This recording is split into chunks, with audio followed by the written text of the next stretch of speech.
ನಮಸ್ಕಾರ ಗೆಳೆಯರೇ. AR learning ಅಕಾಡೆಮಿಗೆ ತಮಗೆಲ್ಲರಿಗೂ ಸ್ವಾಗತ. ಇವತ್ತು ನಾವು ಪ್ರಮುಖವಾಗಿ ಇತಿಹಾಸದ ಬಗ್ಗೆ, ಅಂದರೆ ಅತ್ಯಂತ ಪ್ರಮುಖವಾದ ಪ್ರಶ್ನೆಗಳು ಮತ್ತು ವಿವರಣೆಗಳನ್ನು ನೋಡೋಣ. ಇದು ಇತಿಹಾಸದ ಭಾಗ 1.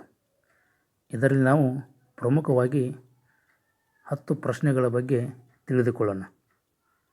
ಅದಕ್ಕಿಂತ ಮುಂಚೆ ನೀವು ನಮ್ಮ ಚಾನಲನ್ನು ಸಬ್ಸ್ಕ್ರೈಬ್ ಮಾಡಿ, ಆದಷ್ಟು ತಮ್ಮ ಸ್ನೇಹಿತರಿಗೂ ಶೇರ್ ಮಾಡಿ, ಲೈಕ್ ಮಾಡಿ ಅಂತ ಹೇಳುತ್ತಾ ನಮ್ಮ ವಿಡಿಯೋವನ್ನು ಪ್ರಾರಂಭಿಸುತ್ತೇವೆ.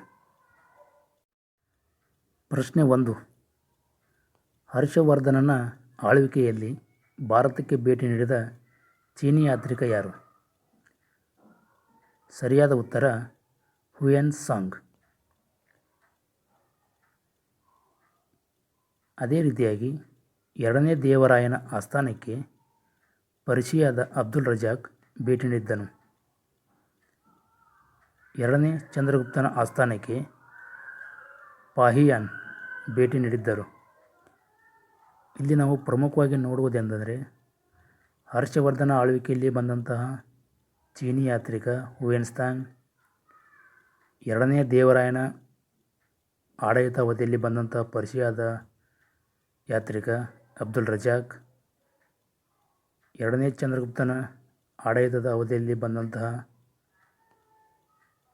ಯಾತ್ರಿಕ ಎಂದರೆ ಪಾಹಿಯಾನ್. ಪ್ರಶ್ನೆ 2. ಭಾರತದಲ್ಲಿ ಪೋರ್ಚುಗೀಸರು ಪ್ರಥಮವಾಗಿ ನಿರ್ಮಿಸಿದ ಅಥವಾ ಸ್ಥಾಪಿಸಿದ ಕೋಟೆಯು ಯಾವ ಸ್ಥಳದಲ್ಲಿ ಕಂಡುಬರುತ್ತದೆ? ಸರಿಯಾದಂತಹ ಉತ್ತರ ಕೊಚ್ಚಿ. ಪೋರ್ಚುಗೀಸರು ಭಾರತಕ್ಕೆ ವ್ಯಾಪಾರಕ್ಕಾಗಿ ಬಂದ ಪ್ರಥಮ ಯುರೋಪಿಯನ್ನರು. ಕ್ರಿಸ್ತಶಕ 1497ರಲ್ಲಿ ಯುರೋಪಿಯನ್ ನಾವಿಕ ವಾಸ್ಕೋ ಡ ಗಾಮನು ಭಾರತಕ್ಕೆ ಬಂದ ಮೊದಲ ಯುರೋಪಿಯನ್ ಆಗಿದ್ದಾನೆ. ಇಲ್ಲಿ ಪ್ರಮುಖವಾಗಿ ಕಂಡುಬರುವಂಥ ಅಂಶಗಳೆಂದರೆ ಭಾರತಕ್ಕೆ ಬಂದ ಪೋರ್ಚುಗೀಸರು ಪ್ರಥಮವಾಗಿ ತಮ್ಮ ಕೋಟೆಯನ್ನು ಕೊಚ್ಚಿಯಲ್ಲಿ ಸ್ಥಾಪಿಸಿದರು. ಈ ಪೋರ್ಚುಗೀಸರು ಭಾರತಕ್ಕೆ ಬಂದಂತಹ ಪ್ರಥಮ ಯುರೋಪಿಯನ್ನರಾಗಿದ್ದಾರೆ. ಈ ಯುರೋಪಿಯನ್ನರ ಪ್ರಥಮದಲ್ಲಿ ಈ ವಾಸ್ಕೋ ಡಿ ಗಾಮನು 1497ರಲ್ಲಿ ಭಾರತಕ್ಕೆ ಜಲಮಾರ್ಗವನ್ನು ಕಂಡುಹಿಡಿಯುವ ಮೂಲಕ ಭಾರತ ಮತ್ತು ಯುರೋಪ್ಗಳ ಮಧ್ಯೆ ವ್ಯಾಪಾರ ಸಂಬಂಧವನ್ನು ಪ್ರಾರಂಭಿಸಿದನು. ಪ್ರಶ್ನೆ 3. ಭರತೇಶ ವೈಭವ ಎಂಬ ಕೃತಿಯನ್ನು ರಚಿಸಿದವರು ಯಾರು? ಸರಿಯಾದ ಉತ್ತರ ರತ್ನಾಕರ ವರ್ಣಿ. ಈ ರತ್ನಾಕರ ವರ್ಣಿಯು 16ನೇ ಶತಮಾನದ ಪ್ರಸಿದ್ಧ ಕವಿಯಾದ ಇವರು ವಿಜಯನಗರ ಅರಸರ ಸಾಮಂತರಾದ ಕಾರ್ಕಳದ ಬೈಜರಾಜನ ಆಸ್ಥಾನದಲ್ಲಿದ್ದರು. ಈ ರತ್ನಾಕರ ವರ್ಣಿಯ ಇನ್ನಿತರ ಪ್ರಮುಖ ಕೃತಿಗಳೆಂದರೆ ತ್ರಿಲೋಕ ಶತಕ ಶಿವಪುರಾಣ ಮತ್ತು ಅಣ್ಣನ ಪದಗಳು. ಇಲ್ಲಿ ತಮಗೆ ಕಂಡುಬರುವಂಥ ಪ್ರಮುಖ ಅಂಶಗಳೆಂದರೆ ಭರತೇಶ ವೈಭವದ ಕರ್ತೃ ರತ್ನಾಕರ ವರ್ಣಿ. ಅದೇ ರೀತಿಯಾಗಿ ರತ್ನಾಕರ ವರ್ಣಿಯು ಕಾರ್ಕಳದ ಬೈಜರಾಜನ ಆಸ್ಥಾನದಲ್ಲಿ ಇದ್ದರು. ಇವರ ಇನ್ನಿತರ ಕೃತಿಗಳೆಂದರೆ ತ್ರಿಲೋಕ ಶತಕ ಶಿವಪುರಾಣ ಮತ್ತು ಅಣ್ಣನ ಪದಗಳು. ಪ್ರಶ್ನೆ 4. ಭಾರತೀಯ ಪುನರುಜ್ಜೀವನದ ಪಿತಾಮಹ ಎಂದು ಯಾರಿಗೆ ಕರೆಯುತ್ತಾರೆ? ಸರಿಯಾದ ಉತ್ತರ ರಾಜಾರಾಮ್ ಮೋಹನ್ ರಾಯ್. ಈ ರಾಜಾರಾಮ್ ಮೋಹನ್ ರಾಯರವರಿಗೆ ಭಾರತೀಯ ಉಷಾತಾರೆ, ಭಾರತದ ಧ್ರುವತಾರೆ ಎಂದು ಕರೆಯುತ್ತಾರೆ. ಅಂದರೆ ಇವರ ಇನ್ನಿತರ ಬಿರುದುಗಳಾಗಿವೆ.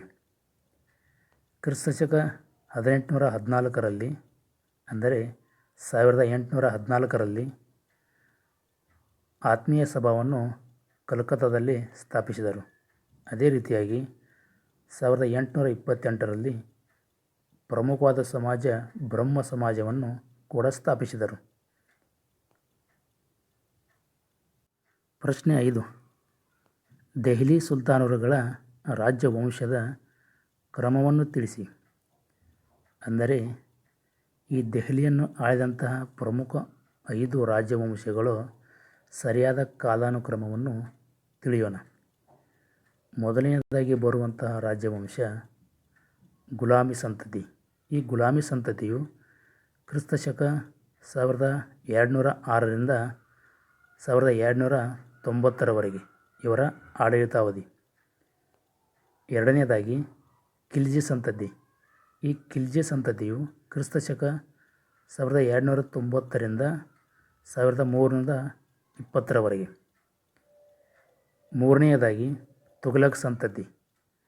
ತುಘಲಕ್ ಸಂತತಿಯು ಕ್ರಿಸ್ತಶಕ 1320ರಿಂದ 1414ರವರೆಗೆ. ನಾಲ್ಕನೆಯ ಸಂತತಿ ಸಯ್ಯದ್ ಸಂತತಿ. ಈ ಸಯ್ಯದ್ ಸಂತತಿಯ ಕಾಲಾವಧಿ ಕ್ರಿಸ್ತಶಕ 1414ರಿಂದ 1451ರವರೆಗೆ. ಇನ್ನು ಕೊನೆಯ ಸಂತತಿ ಲೋಧಿ ಸಂತತಿ. ಲೋಧಿ ಸಂತತಿಯು ಕ್ರಿಸ್ತಶಕ 1451ರಿಂದ 1526ರವರೆಗೆ. ಪ್ರಶ್ನೆ 6. ಅಶೋಕನ ಮೇಲೆ ಹೆಚ್ಚು ಪ್ರಭಾವ ಬೀರಿದ ಬೌದ್ಧ ಧರ್ಮದ ಸನ್ಯಾಸಿ ಯಾರು? ಸರಿಯಾದ ಉತ್ತರ ಉಪಗುಪ್ತ.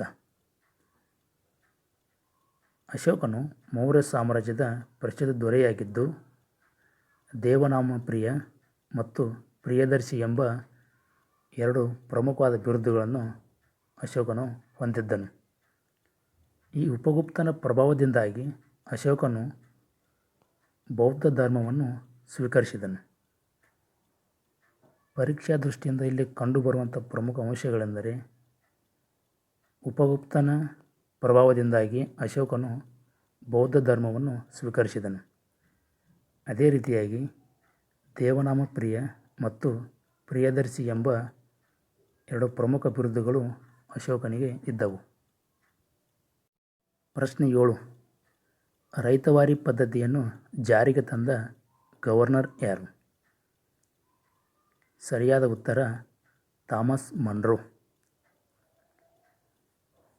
ಥಾಮಸ್ ಮನ್ರೋ ತಮಿಳುನಾಡಿನ ಸೇಲಂ ಜಿಲ್ಲೆಯಲ್ಲಿ ರೈತವಾರಿ ಪದ್ಧತಿಯನ್ನು ಜಾರಿಗೆ ತಂದನು.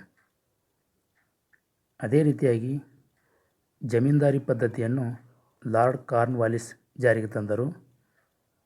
ಮಹಲ್ವಾರಿ ಪದ್ಧತಿಯನ್ನು ವಿಲಿಯಂ ಬೆಂಟಿಂಗನು ಜಾರಿಗೆ ತಂದನು. ಪ್ರಶ್ನೆ 8. ಪ್ಲಾಸಿ ಕದನದ ಯುದ್ಧ ಅಂದರೆ ಪ್ಲಾಸಿ ಕದನ ಯುದ್ಧ ಭೂಮಿಯು ಕಂಡುಬರುವ ರಾಜ್ಯ ಯಾವುದು? ಸರಿಯಾದ ಉತ್ತರ ಪಶ್ಚಿಮ ಬಂಗಾಳ.